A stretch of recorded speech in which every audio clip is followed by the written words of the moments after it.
Hello everyone, welcome to our author speaker series. A quick intro for myself and authors before we get to our incredible speakers for today. My name is Siju, a PhD student in UMD's College of Information and the speaker series coordinator for this year. A little information about us. Authors is the organizational teams and technology research society, a network of scholars across the DC area dedicated to researching and learning anything and everything to do with teams and technology. So it is my pleasure to introduce our speakers for the day. Connie Siebold. Connie is a PhD candidate and instructor at the University of Maryland's College of Information, studying interpersonal connectivity and how information flows through people and systems. Please hold questions to the end or use the chat for questions. So take it away, Connie. Okay, so let me get my slides up here. Hi, everyone. Thanks for coming today. So there we go. Okay, so today's talk is I think, delightfully named, You Have to Give a Shit. So we're talking about brokering with sociomaterial infrastructuring specifically. So the structure, what we're going to talk about today, basically, we're going to start really high level. We're going to rabbit hole down into some details about what's going on with the study. And we're going to have some real life examples, and then we're going to come back up. So the gist, we talk about information as something that's hard to get places, but we need it to get places.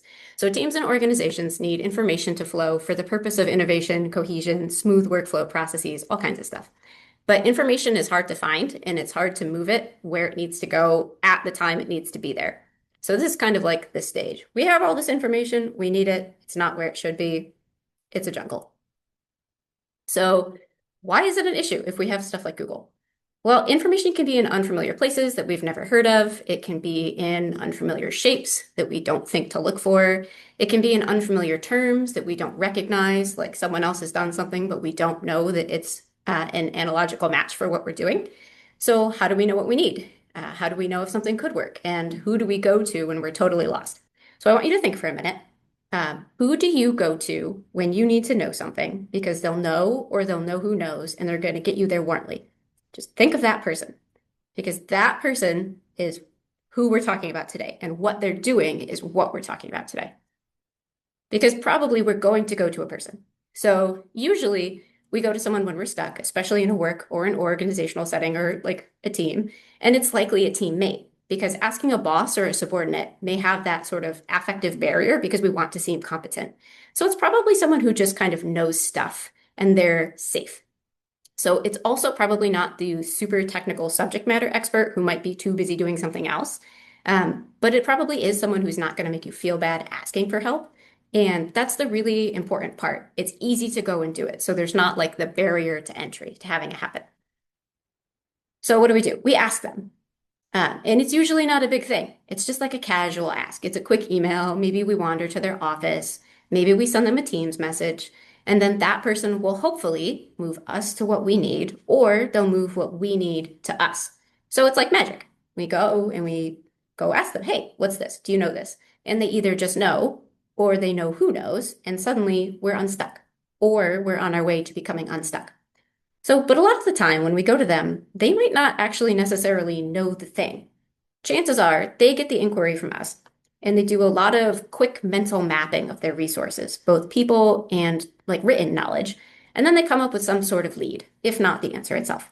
So they tend to either start or finish this process really quickly, with a response indicating that they're working on it if they don't have the answer, so you're not left just wandering into the abyss.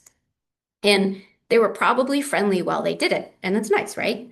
So not having to wonder if this person thinks you're incompetent, even if they did, they likely won't tell you, but you don't have to think about it. But how did they make that magic happen? Because it doesn't just happen, right? Even if it seems like it does. So what did they do in the back end processing that you didn't see that let them be helpful to you in the first place? Because they must be doing something that most people aren't, or we could have just asked anybody and gotten the same results. But we don't ask anybody. We ask this person. We ask this person because they can skirt past all the weird stuff between us and what we need. And those things are the perils of the information wilderness, right? Information has no legs, sadly. Someone has to find it and they have to ferry it to us. And even if just anybody finds it, maybe they don't recognize that it's useful in that specific situation of need. And even if they recognize it as useful, maybe they don't know how to bring it back to us. Maybe they don't know who to bring it back to. And even if they do carry it back to the right person, maybe they don't know how to explain it in a way that makes that person realize this is useful in the first place. So that's a lot of barriers to overcome. There's a lot of extraneous information for them to discern from too while they're out here collecting information. It's hard work. So how do these people move past the barriers? Teaser. It's not like this is a new question, right? We've been trying to figure this out for decades.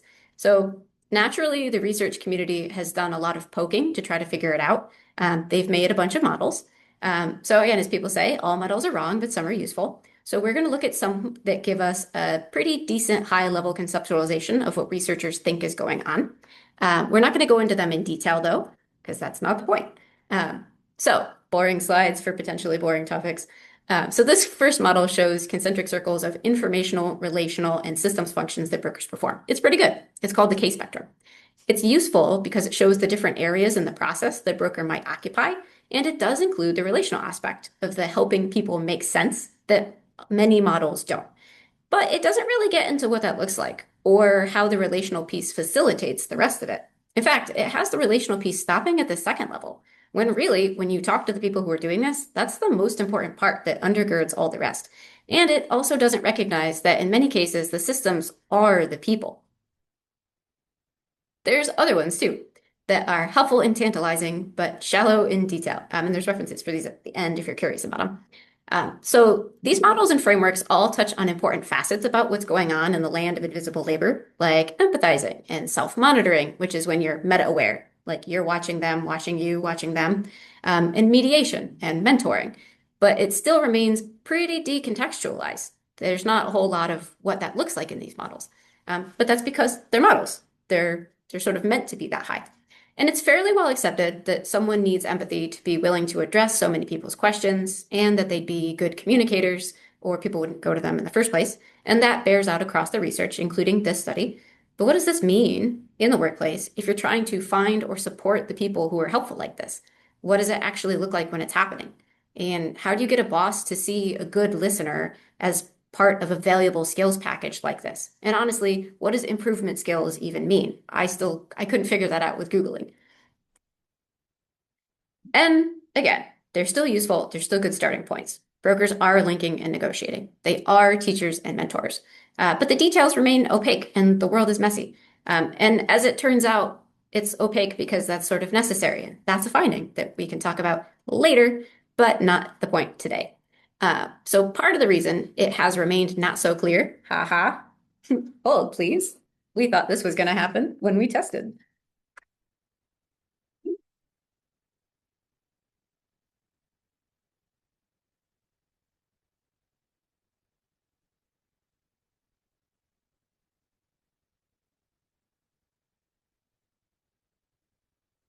The technical difficulties of being child-sized in a room.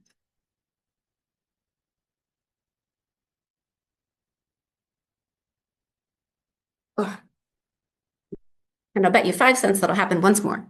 Part of the reason it's remained not so clear is because it requires a lot of digging through personal and potentially sensitive stories to find out about this information. And you're asking someone for all these details, it's asking a lot. It requires a lot of time, a lot of vulnerability, a lot of reflection. So I really wanted to find out why, because I'm nosy. And if people can do this anywhere, and they certainly do, why do we sort of keep looking at people who have certain job titles and documenting stuff that fits inside those job duties? What's actually going on with this cool phenomenon? Like everybody agrees that it's great. Everybody thinks it's necessary in organizations. That's really not up for debate anymore. It's all over business lit and everything else. But nobody seems to be training people on how to do it because they don't know what they're doing. And they don't really describe it beyond that person who knows a guy and gets things done. So I decided to ask people who other people said were really good at brokering. And I asked them to be vulnerable and generous with their time and reflective with me. And they did. So, which brings us to this study. Those are my research questions. This is what my research questions actually mean. So I asked about their strategy. I asked about the stuff they used. I asked about remote work and tech, jobs, and the journey to become them, all kinds of stuff. We had a lot of really, really good conversations. So, but because the point of the study was to talk to them about their mess and to see how it helps them do that invisible but super important work that makes it possible to connect people and information in the first place, it was like kind of just all over, just stories. So it's not about just understanding the desired behavior, like, oh, you're moving information. It's about understanding the people who are inclined to do it, because not everyone is inclined to do it. So who did I talk to? And then I went hunting for brokers. Turns out it's really easy to find and talk to helpful people. Snowball sampling worked because brokers broker. So the guy who knows a guy, turns out. They recognize and they rely on each other. There's actually a finding there too. And they're happy to pass you along to their networks if they think what you're doing is useful. So I interviewed 24 people, up to 6 times each, most of them 6 times, some of them 5, for about an hour each time. So that was about 130 hours of interviews total. So it's 130 hours of conversations. And I also gave them a log space where they could put any thoughts or pictures that they thought were important, if they wanted to. Turns out the helpfulness to burden ratio of that is also mixed, documentation versus reflection potential. And there's a finding with that too, that we're not talking about unless you ask about later. So who were they? All kinds of people. They were not just facilitators or coordinators. So I talked to all kinds of folks. One of the things that bothered me about prior studies and something that was actually noted in the limitations was that the research community on brokering behavior looked for people who had a role that did it. So it didn't matter if they were good at it and they worked elsewhere and not as a broker. And it didn't matter if they were bad at it and they worked as a broker. So it means it missed a bunch of eligible people and it got data from people who were just bad at it, but that was what their job title was. So this is just a couple of the questions, just a sample of what we talked about with these very cool people. So there were about 47 official questions, but interviews also contained follow-ups, lots and lots of follow-ups on like more than half the questions, delightful rabbit holes of lived experiences and stories, and a lot of laughing. It was a really fun study. It was also more of a dialogue about life and the process of living with others than what we might think of as like a rigid interview, which is good because this kind of work is deeply contextualized. So that was the best data, the best information came from just talking and listening. So what are we going to get to today? Given that we talked about everything under the sun and there were 130 hours of conversations, obviously we're not getting to all of that. So we're going to be focusing on the first 2 questions and maybe how they touch the third with a hint of the other sneaking in because it's hard to sort of detangle the process of living and caring into discrete buckets. And just because it's spring and we could all use a little bit of whimsy, we're going to go with a gardening metaphor to match this, the slide backgrounds, which are all the pictures I've taken on weird things I've been doing this year. So, which is someone did this at the iSchools conference, and I thought, how nice, if you don't want to listen to me, you still get to see flowers. So without further ado, meet Tom. Tom has held a whole bunch of executive level positions across very large institutions. When Tom got to each new place, he went through a period of watching and listening and poking around to see the current lay of the land. And then, once he understood the confines of his new domain, he cheerfully carved through red tape that was holding passionate people hostage. So when he heard about a rogue group in his organization meeting in secret to discuss tech policy that wasn't in their official duties, he didn't get mad. He got mischievous. So he crashed their meeting and he asked how he could help with their creative and productive work. And then when the red tape was going to stop that and stop the tech policy team from buying the actual tech they needed, he went ahead and bought them himself. He was like, procurement whomst. He knew that the process was too slow for their needs and a reimbursement process would serve just fine. So he did that. So when Tom hears, well, that's not the way we do things, he treats it as a fun challenge to overcome. He says, says who? Why not? Why? Also, he says, what are they going to do? Fire me? Which is, so many people said that. That could have been the title of this project. What are they going to do? Fire me? Tom also goes out of his way to meet and collect good ideas from everybody. And again, he's the top guy. Just wandering around. He implemented whole department social celebratory activities. He made sure that everybody from every level of his organization gets recognized for their hard work. In our conversations, he could rattle off facts and stories about the lives of decades former colleagues like he had seen them yesterday. I can't tell you what I had for breakfast today. I was so impressed. And he made a point to ask people what they were working on, partly because it provides enrichment in their lives just to tell someone, And partly because he was genuinely curious and he never knew when knowing would come in handy. So then, if he had that in the back of his mind, if he heard something about it somewhere else, he could bring it to them. Or if that person needed someone, he could bring this person over. He also knew how to find and leverage friends in high places by using serendipitous meetings to bring up roadblocks in non-confrontational ways. So when there's a capital works project that he was having an issue with, he bumped into the person who could solve it. And he was like, oh, hey, by the way, and solved. No hostile emails, nothing like that. No big process. We also have Fred. Fred is a senior corporate guy who hates fake corporate bullshit. If he sees one more Yeti cup, he might actually throw it through his office window. What Fred doesn't hate is the people he works with. He loves his team and he wants them to know it.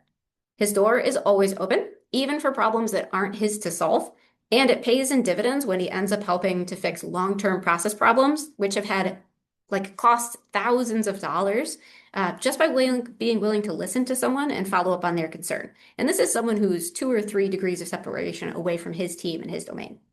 But part of the reason why people feel safe to even come to him in the first place is because he proactively cultivates a space that's safe and fun in his organization. So he makes sure that they always have food in their meetings, even when the administrators that he's dealing with are saying, well, it's not worth it to get breakfast because people might have eaten at a hotel. And he says, absolutely not. If they're coming to listen to me talk at this meeting, we're going to give them donuts. Everybody loves donuts. So that's Fred's vibe. He also makes the office a fun place to be. He encourages them to spend time doing things together that aren't worky. So he takes new people out to go fishing. He stocks the space with puzzles and games. He has an office that's personal and has silly things that he's been doing and interesting enough that it encourages people to drop by and hang out and start up a conversation about, oh, hey, what's that? And he's doing this on purpose. But his real secret weapon is his stickers. They are the envy of his company. So when his team does well on a project, he puts his Photoshop skills to the test and he designs these unique stickers that each person on the team receives to celebrate their hard work together.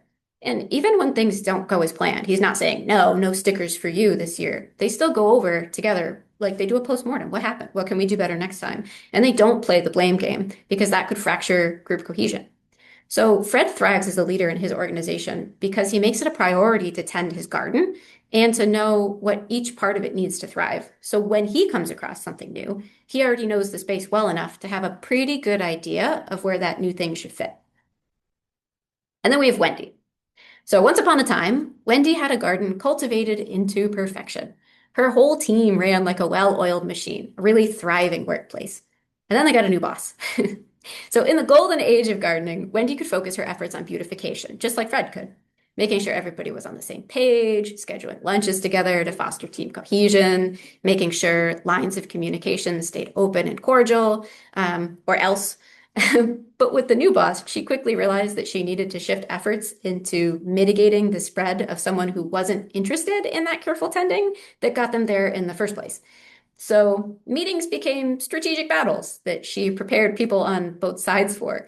So she went from the caring liaison to the field medic. She was triaging the health of her garden as negativity and rigidity threatened to undo all of her hard work that she had been doing with the good boss prior. So she fed preemptive intel to incoming people on how to prepare for meetings to avoid backlash. She figured out difficult people's favorite tea flavors. She always had them stocked and ready to sort of mollify them when they were going to come around. She managed up, she managed down, she managed sideways. She kept people from stepping on each other's toes. She smoothed over ruffled feathers. She made sure the bitterness of uneven workloads didn't impair the actual job processes. She basically tried her best to keep people from getting themselves fired, also to mixed results. She also realized that when people just weren't suited for her garden, and when she couldn't mitigate that, she would attempt to get them transplanted for the health of everyone else. So if coaching and support and extra training couldn't help a significant underperformer, she could navigate the system delicately enough and gently enough to suggest that they be moved to a position they were better suited for the good of the entire team. And she knew them well enough to be able to suggest what they were better suited for. But it's hard to do that with a boss. So that relied on skillful balancing of being the safe place to complain about the resident hard ass for everybody else, and also being the voice of reason to cool off flared tempers. and eventually the almost confidant of the person she'd be doing her best to mitigate interpersonally. Not that any of this was in her job description, mind you. So, what do Tom, Fred, and Wendy teach us about the process of being the guy who knows a guy? Why are we talking about that? Because it didn't start with an information query at all. None of their work did. It's not just a reactive process that wakes some secret information transfer superpower, right? Brokering at its core fundamentally rests on a combination of needs assessments and social infrastructuring among and between people that these individuals come into contact with. So both of these things are the constant background hum of their life. It's active and passive awareness of the people around them, and it's the proactive receptivity to addressing potential needs. They're looking to be helpful. And because they're always scanning their garden to anticipate needs, they're able to know the ecosystem very well because they're so hands-on with it. So they're always doing something. They're hearing something. They're exploring something. They're tucking tidbits away into their pockets. They're caring for someone, and they're quietly preempting problems. So what does that actually mean? What's social infrastructuring? Let's start with that. Social infrastructuring is how we make connections between people that let us get things done. So to work effectively together, we need to understand each other a little bit. So we feel safer, we feel more understood, and more willing to share our perspectives with people who we trust, right? That's kind of just a given. Part of building trust is feeling seen. So brokers, who we mentioned self-monitor, when they self-monitor, they're meta-aware of how other people are feeling and how they are responding to those people, how the other person is responding to their response, and then they try to manage their own responses appropriately so that that person feels safe. So they are constantly, what is my face doing? What is my tone? How are they responding to that? So they are cultivating trust because we can't buy it and we can't train it. We have to grow trust. So let's continue with our gardening metaphor. Remember, brokers till the soil of the ecosystem and they explore, collect, and plant new seeds that they find, like Tom. They shine and they water and they fertilize the garden, like Fred. And they do the weeding and the pest control to keep it healthy, like Wendy. And they do the monitoring and check-ins to keep it flourishing long term. They all do this. So once they understand what their garden has, it's easy for them to answer questions about things that involve it. And it's easy to anticipate needs because they're deeply aware of the contextualized reality of the ecosystem. So let's go back to Tom. Tom tills. Tilling the soil breaks up old entrenched ruts and ground where not much new stuff grows. It gives it the opportunity for new life. So in organizations, this looks like working across the silos and breaking down the entrenched barriers that keep people from collaborating, the literal boundary spanning. It's a refusal to accept standard information foraging grounds as the only options. Oh, we don't go over there. That's not what we do. No, they do not accept that as an answer. It's driven by a deeply seated curiosity and an openness to unconventional and creative solutions. So Tilling says, why do it this way? Could we do it better? How do other people who do similar or analogical stuff think about this? Can I think about it that way? Does it work? So in the process of tilling, a broker might find all sorts of new and interesting people that didn't fit the existing molds and will add them to their collection. So they're storing seeds for later, and then they'll plant them in the new freshly tilled soil. Planting season, still prep work. So once they've spent time doing the earliest tilling prep work, it's time to evaluate what's around them in earnest so they know what to put in their personal garden. Who do they know? What have they heard? Which people and ideas need certain conditions to thrive? Who is struggling where they're currently planted? And could they be better served with a transplant? So they ask these questions and then they decide where to prioritize their energy and attention. So they might tuck away tidbits that aren't ready yet, but maybe they'll be useful later. They're just not sure where. But they have an inkling, an intuition that it'll be good. It's relevant somehow. And then they might pair together ideas or people that have the best chance of thriving. And other people might be like, oh, I don't know, strange bedfellows. But they're just like, well, I think they will, though. They're willing to take that chance. And they might flag something to keep an eye on for later if they're unsure about it yet. If they don't have enough information, they're not just going to jump. They'll keep an eye on it and then see. So they recognize that it's not helpful to plant incompatible seeds or people next to each other if it inhibits mutual growth. Or the success of the entire garden. So if there's someone toxic in the office and they're sort of spreading that negativity like creeping vines, they're going to do their best to contain the spread and not put other people right next to them. And then the sun and water. This is kind of the meat and potatoes. The sun and water, meat and potatoes for plants. It's the care that builds the relationships. So people need care and feeding to thrive, but what this means is different for everybody. What I need is not necessarily what you need. So while engaging in friendly conversation, a broker can effectively find out what supports an individual prefers and then adapt their behavior accordingly to provide that. So some people want to info dump on you. Some people want a shoulder to cry on, to rage at, whatever. Some people want to be left alone completely. Put them in their room and let them do their work. Some people want snacks and a high five. The high emotional intelligence that brokers have, it makes them sensitive to a person's preferences. So they can pick up on that. Like, well, that didn't land. Aha, there we go again.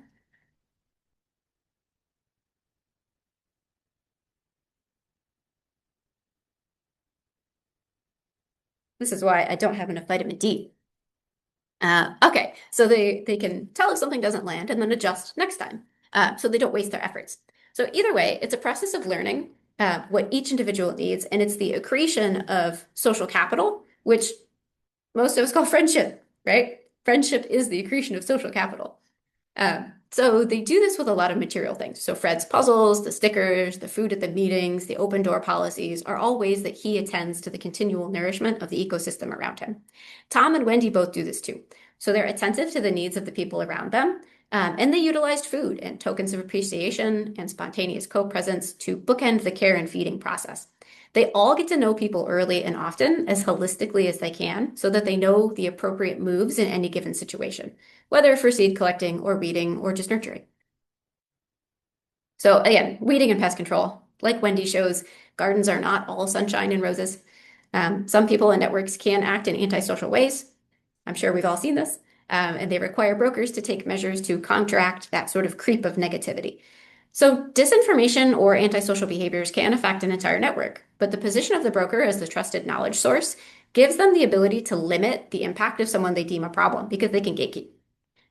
This can involve the gatekeeping, cutting that person off completely as a last resort from the network, prepping incoming contacts for preemptive harm mitigation, strategic release of information to counteract a problem before it really becomes a problem, or more. Sometimes weeding looks like positive actions too. So Tom's achievement celebrations, which he pitched to counteract a curmudgeon, was basically there because the curmudgeon had wilted morale so badly that he recognized, okay, well, we need to do something about this. So he put in a positive thing that was acting as a buffer on someone who was not super great. So because the broker has such contextualized knowledge of the people in their space and the interconnected system, they have a meta view of the ripples of the unhelpful behavior and likely also of the mechanisms of leverage they have against that person or that situation that are available to them to be able to use at that time. But again, they all maintain their whole garden. Each broker engages in a variety of strategies at different times in different situations. It just depends on the needs in that place at that moment. So the same broker that remembers everyone's kids may also cheerfully be stonewalling a bad actor on the sidelines. They might be back channeling around a toxic boss. They might be working on 13 different oddball projects that they're curious enough to learn how to talk the talk, which later gives them access to more seeds in that domain. So today, Tom is tilling, and tomorrow he's firing up the weed whacker because he has to. So, monitoring the garden.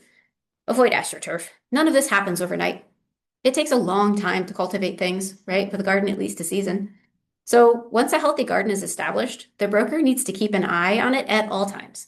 They need to make sure that anything that upsets the balance is responded to appropriately. So how do they do this in a way that's healthy and helpful? Well, they have to do it authentically to start off. So they engage in activities that let them get information and let them build that social infrastructure. So they do things like the productivity reduction tour, where they walk around and talk to people and they see, hey, what's going on? You know, what are you doing? They ask, so one of them has this thing where they ask 3 questions. So at first, when they started, they would go into meetings and they would ask specifically for the thing they needed. And their eval came back, they think you're a bitch. That's a quote. So what they decided to do after that is start every interaction they had with everyone. How are you? How are the kids? How's the whatever the thing is? And then they would ask their questions. And then their next email was, or their evaluation said that everything is great. So 3 questions. Some people make couch spaces. They literally just put a couch in there. Or maybe they put 2 couches in there. And then they tell people, come hang out on the couch. And they do. It's that easy. And then when they're on the couch, whoever is in their ecosystem is around there, they're listening to the conversations on the couch. They carry around notebooks. They have business cards. They have sticky notes. They have sticky notes everywhere. They have their own disorganized, except to them, chaotic, wonderful, functional, perfect information systems that remind them of things that they need to remember and more. They let people come to them by being the known, welcoming person. And they continue to keep their ears open for challenges and opportunities in a way that lets them anticipate issues early. So the monitoring is just the combination of everything else all the time. And then magically, you have a garden. After all the work and care, things are growing. So teams with brokers who are enabled to engage in the social infrastructuring act like a healthy ecosystem. They function as intended, even if they look a little messy or chaotic, and they bear the fruit of the labor of love involved in the process. So not only that, but all the selection and care leads to a really deep understanding of what and who is now at their fingertips because they've been intentionally and thoughtfully involved in the process. So it's easy to assess someone's needs when you know about that person and their work and have been proactively listening for things that might support them. And not only that, but the job's halfway done because people are coming to them as a safe person. So they don't have to go out of their way to gather information. They already have a whole bunch of weird information. They're just making connections in their head. So this deep understanding of the network that they've cultivated is both passive and active. It's iterative monitoring and checking in with people, which causes the growth of the relationship, and that becomes habitual and self-sustaining. So brokering sustains brokering because of the accretion of social infrastructure. And then suddenly there's just someone who knows things magically. But it's because they did so much work to get there. And that work allows them to recognize the needs and resources available to them within the space they've cultivated, and then to move those things back and forth to maintain the best outcomes for everyone involved. And this is where that habit comes in clutch. So as long as that constant background hum of needs assessment and infrastructure continues, things are probably going to work pretty well. After all, we only notice infrastructure after it breaks. So if you have someone who's done this work on a team or is doing this work actively, it's probably going to stay invisible. And that is both necessary and challenging for the broker because people probably shouldn't know that they're doing weeding work to them, right? Even if it's absolutely necessary for that weeding work to happen. That's a finding too. So in the meantime, everybody gets to enjoy the flowers until something in the social infrastructure breaks. And maybe that something makes the broker walk away from doing the social infrastructure work at all. That's unlikely. But it's pretty consistent in terms of what makes people not want to do this work, and it's pretty extreme. That's a finding too. But can't you just hire a gardener? Of course you can just hire a gardener, right? Of course you can hire a broker. But you have to hire a broker, and they will hopefully know about the care and feeding of plants and people. But they still have to care and feed for them, don't they? That still takes time.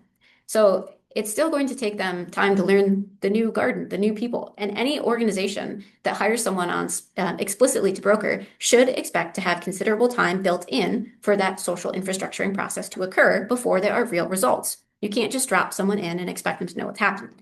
So you might be able to hire a gardener, but you don't want them coming in and soaking your entire garden without asking what you have in there. You don't want them mowing down your flower beds and astroturfing over them. That would not be helpful to what you have and what you want.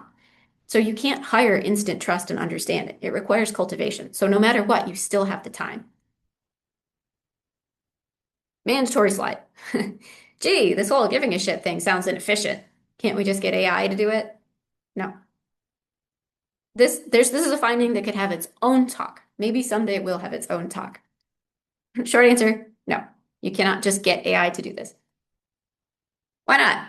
Because the actions and choices that make effective knowledge sharing possible, no matter how visible or invisible, how small or large, how seemingly insignificant or impactful, are not done chiefly for the sake of efficiency of information flow. They don't get out of bed in the morning inspired and full of zeal to move contextually vacant data packets at high speeds. But of course, efficient and effective knowledge sharing is the outcome because they've got what people need already. They know how to get it and they want to help.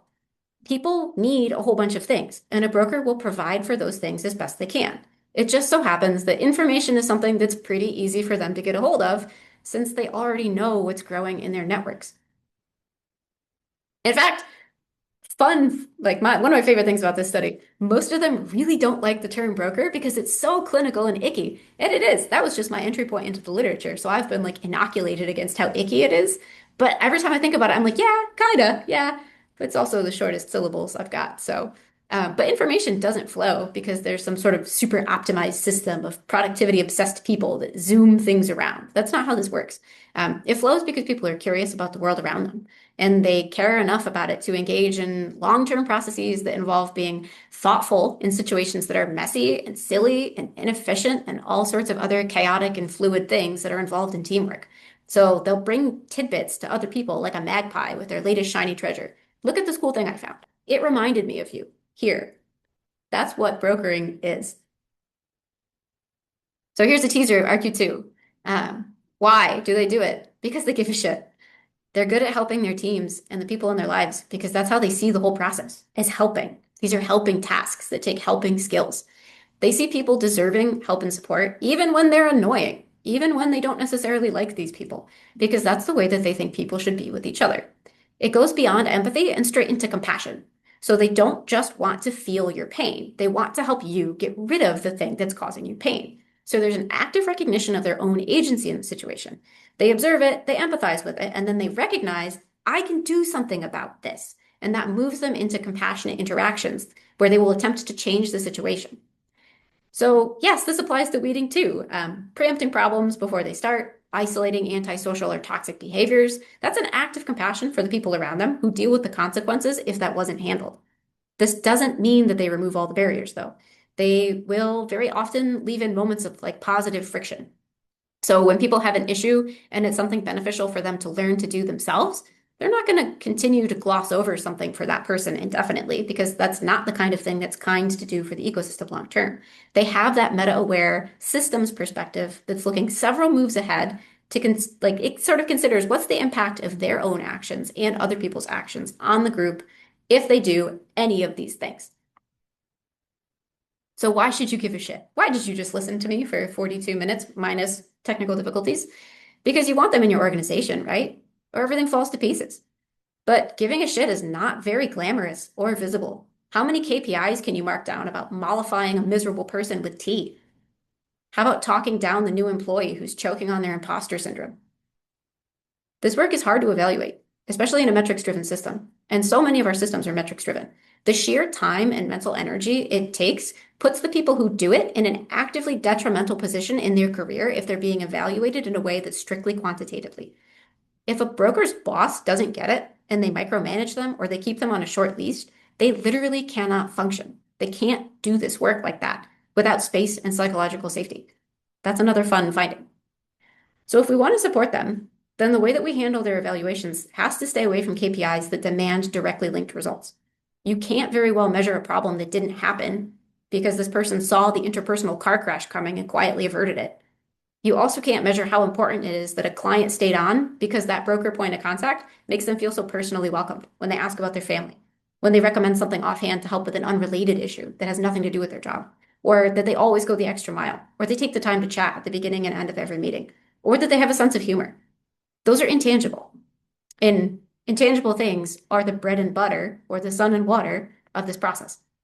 So this social infrastructuring, which is driven by the human desire for belonging and connectedness, is invisible until it breaks. And the equity refrain across the conversations was a desire to have other people trust the process. Because if you like the results, but you don't recognize that the wasted time is what makes it all possible, you're not going to get the results. So give them space, give them psychological safety and the resources that they need to help the other people, because they probably know how to distribute those resources better anyway, because they've been paying attention. So that is one finding of my 130 hours. You have to give a shit. Thank you for listening. Thank you so much, Connie. That is a very interesting talk. We'll now open it up for questions. The audience can unmute to ask the questions, or you can post the questions in the chat or Q&A sections. And for the sake of recording, if you post in the chat or Q&A sections, I'll read your questions as they come in and post them to our speakers.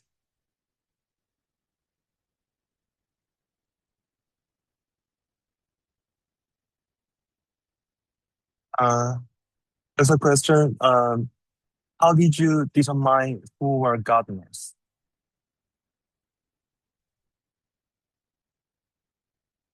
How did I what now? how did you determine who were gardeners, Oh, quote how did unquote I gardeners? Yeah. Yeah. how did I decide who is a gardener? Uh, well, um, basically, it's kind of like so if we're talking about like, how did the sampling happen for this study? Um, it's kind of like who like you pass a smell test. A plumber recognizes a plumber, a broker recognizes a broker. But I relied on other people saying it because if you ask a person and you go, oh, are you a broker? Do you do these things? Um, you can't necessarily, like, if they don't get it, they might think they are, but they're not. So I went with other people saying this person is. So other people going, this is the person I go to. So when I asked you who, when you need something, who do you go to when you need to know because they know or they know who knows? I did that to people, and then whoever they gave me, I went and I talked to them for there was a screener at 20 minutes. I didn't call it a screener to the people I was talking to. But I sat down and I just talked to them and I listened to what they talked about. I asked them about who do you work with? What different kinds of communities do you work with? What kind of work do you do? And the way that they talked about it, if they talked about it in a way that was like, you passed the smell test, someone pointed to them, and then they went with it. They were like, yes. So the way that they were speaking indicated that um, it was that actual cross-functional information moving rather than just as a single directional, I hand someone a manual all day long, because that's not what we were looking for. It's a dissertation study. So does that answer the question? Yeah. Mark Clark have another question. Have you thought about comparing to or distinguishing from um, organization citizenship, behavior, and other comparison motives? Oh, okay. Um, Hi, Mark. Oh, I can see these now too. Cool. So have I thought about comparing or distinguishing from org citizenship? This is an interesting one because this is the sort of like the analogical terminology. So organizational citizenship, I have thoughts on this where like this is lit that I am going to be pulling in. Because on the one hand, there's a lot of people who engage in organizational citizenship because they should and they think they should for their career. And a lot of people just do it. Um, and there are also people who don't engage in organizational citizenship, pro-social behaviors, even though they should.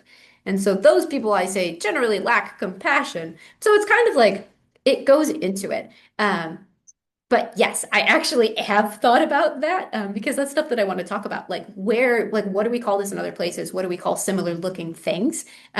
So yes, that actually is on my pile of sticky notes about things I gotta sensitizing concepts and things like that. Our next question is from Manisha. How do you deal with a situation of public shaming of a new employee?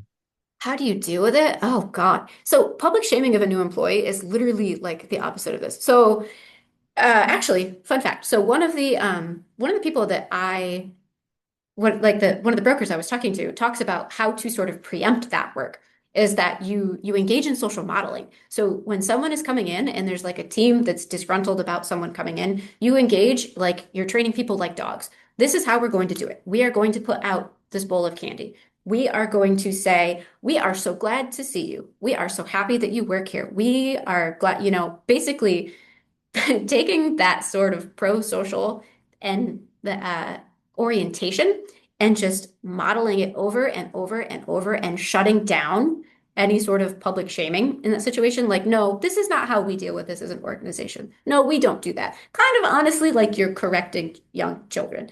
Um, if you have an environment that is deeply embedded where that sort of public shaming is actually acceptable, you probably don't have brokers. And also, that's probably just a toxic culture in general that one person is likely not going to be able to thrive in or solve. So, how do you deal with it? Like, yo, if it's you personally, I would say go to HR, except HR exists to protect the company and not you. So, try to potentially public shame the shaming behavior is probably what I would go to do that.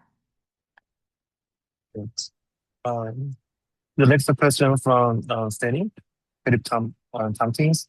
Were your interview participants predominantly already in the position of institutional power or tenure? What are your thoughts on successful brokering in lower level or less influential roles? No. So I intentionally and aggressively did not sample high because I wanted to go weird. So I have like one of the participants is a machinist in a flyover state. We have people at all levels. What was interesting though is that the people who were at in like positions of institutional power got there because of their pro-social behavior. Some of them hilariously were like, I'm the most mediocre, whatever you'll ever meet. I'm only here because I know how to talk to people. And like, so the successful brokering in lower level or less influential roles got those people into the positions where they are. That is like the number one reason that they're in those spaces is because they were that helpful person. They were that pro-social person. And because they had that curiosity, that openness, that sort of drive, it put them in spaces where they could catch that serendipitous opportunity when it came. And other people saw that and said, oh, and pulled them up. So they got to do extra things, which means they got to do things on their resume. Things just happened. People thought of them because they're the guy who knows a guy. Uh, the next question comes from TJ Rinsford. As we train the next generation of information professionals, how can we integrate your findings into the curriculum? Oh, I want to do this so bad. No, I'm in the dark again. One sec.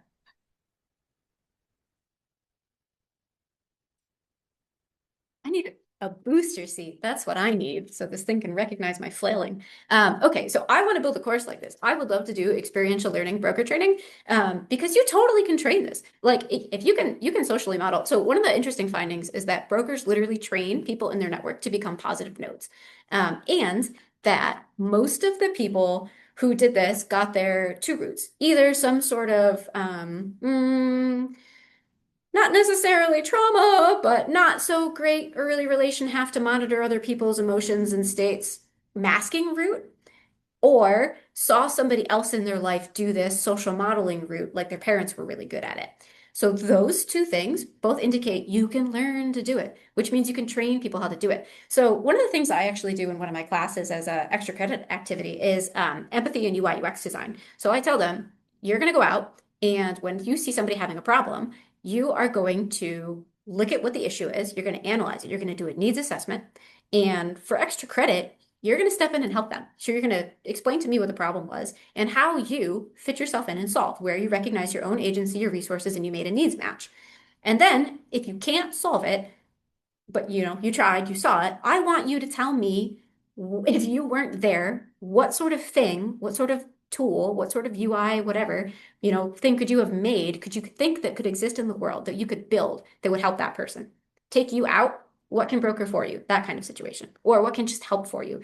So we got to get people to learn how to notice the world around them, recognize their own agency, think critically about what they have and what other people need, and then get people to start thinking about the analogical connections that they can make in their real life. So it's a lot of experiential learning. You put them into the world and you say, no, stop, slow down, look, notice, fix, help, think about them. What's their problem? Can you do something about it? If you can, do it. You have time. But like building a course where they have time, make it an assignment. And eventually they're going to learn to start thinking that way.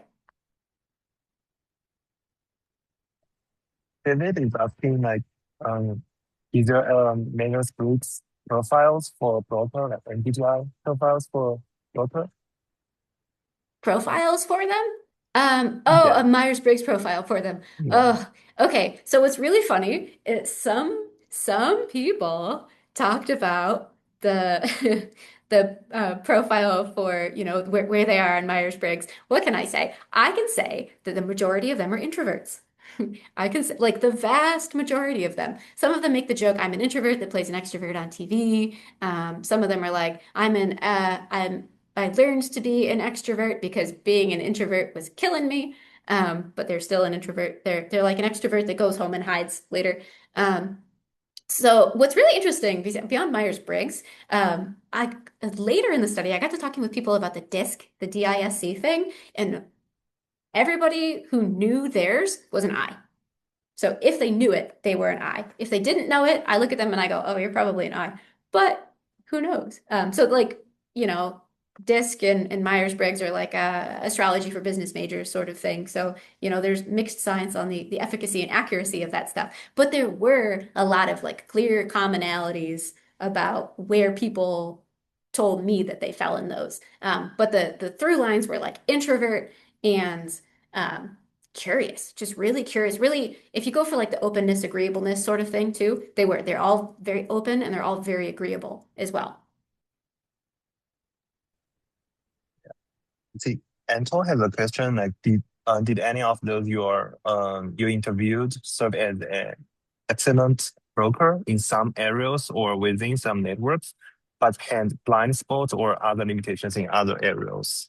So it's not necessarily blind spots. It's realizing I don't have to do it here. They're just not needed.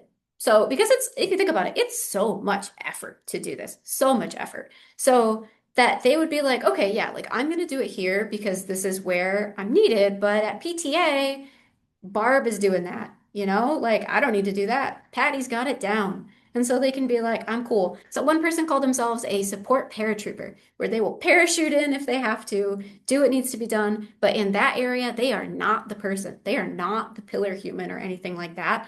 So if they see that it has to happen, yeah, they'll do it. But otherwise, they're like, no, like they know they can.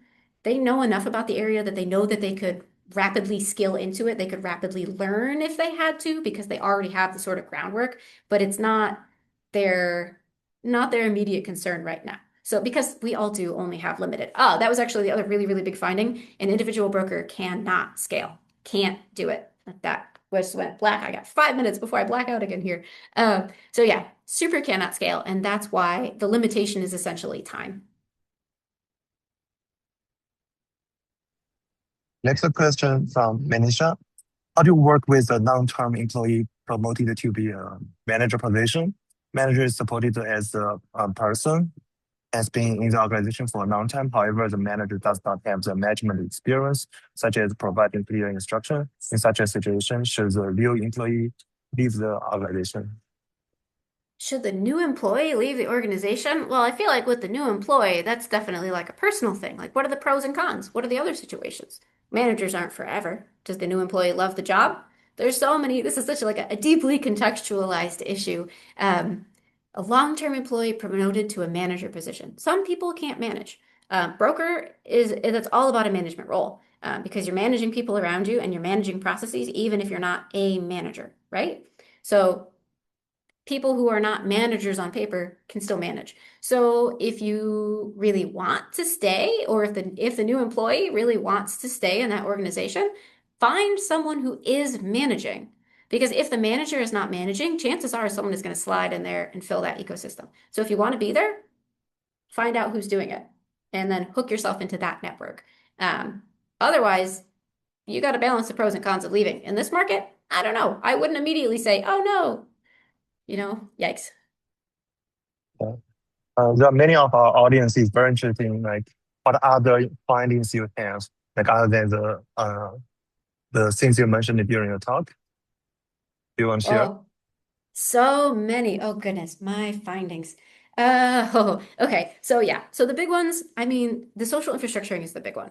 The authenticity and compassion is a big one. You can't do it without those. The scaling thing, um, that was a big one. A lot of times this is passed through women. So this is like women mentoring men, women mentoring women, mothers modeling this behavior for their sons and daughters, or um, mothers who are toxic enough that they cause their sons and daughters. Everybody, it felt like a psychology experience sometimes, because people are like, I heard a lot about family trauma, and that's I think really interesting and really important. That and in family not trauma, I heard about the beautiful parts and the ugliness of life and how both of those shape us into who we are and how we respond to other people. So there's there's the part of it that's like people who got so much love and care and belonging and were like, this is how we should be. And there's people who saw the opposite end of that and said, I was really lonely, I was really hurt, and I don't think people should be lonely and hurt anymore. And these are conversations that we had explicitly, like explicitly. that no one should ever feel the way that they felt. No one should eat lunch in the bathroom.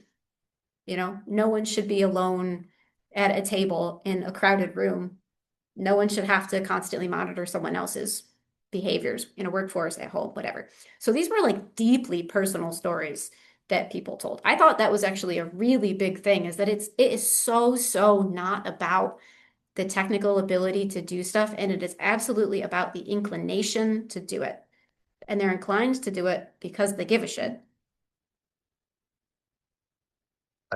I think we have one fellow person, even though we are at 1 o'clock right now at the time. Philip Tompkins asking, like, do you have any resources or starting points for people who want to more intentionally develop as a info Oh, brokers? more intentionally develop. So that's actually what I want to do. I actually want to make stuff like this because I was sort of frustrated that there wasn't. What I can tell you is don't go for books like How to Win Friends and Influence People, because those are like, that's the sociopath equivalent of brokering. If you try to go into this because you want to win friends and influence people, you're going to come at it the wrong direction. It's going to be inauthentic, and you're going to immediately twig everybody out like, oh, what are you doing? Why are you asking? Why do you have a book about me? Why do you have a spreadsheet with my data in it? That's weird. Don't do it. Um, the best way to start is to literally go somewhere that you are normally, that you know the people and care and give a shit about them and fix their problems. So when I am walking around my lab space, if literally every day there is someone who comes off the elevator and looks around and does this, I'm a former public librarian. I know that face. So I stop what I'm doing. I walk over and I say, "Hi, are you lost?" And they go, "Yeah, I'm looking for whatever." And then I stop and I do not tell them, "Oh, it's this way through our terribly designed building." I walk them there. And then I've made a friend. I probably never see them again. That is broker. That's how you learn to do this thing, is that you build your own comfort with talking to strangers, finding out information needs, go volunteer at a public library, things like that. This is very much an experiential learning sort of thing. Go read the Book of Joy by the Dalai Lama and the Archbishop Desmond Tutu. You want a book on brokering? The Book of Joy. So things like that. It's a joyful practice. Go have fun and help people while you're having fun. Great, thank you. Thank you everyone for coming. And once again to our wonderful speakers, Connie Siebold and Will. Please check our website, which I just put in the chat to see more events. And we have speakers lined up for our speaker series. Our next speaker is Susan Simpkins from the Pennsylvania State University on May 15th. Thank you for coming. See you next time.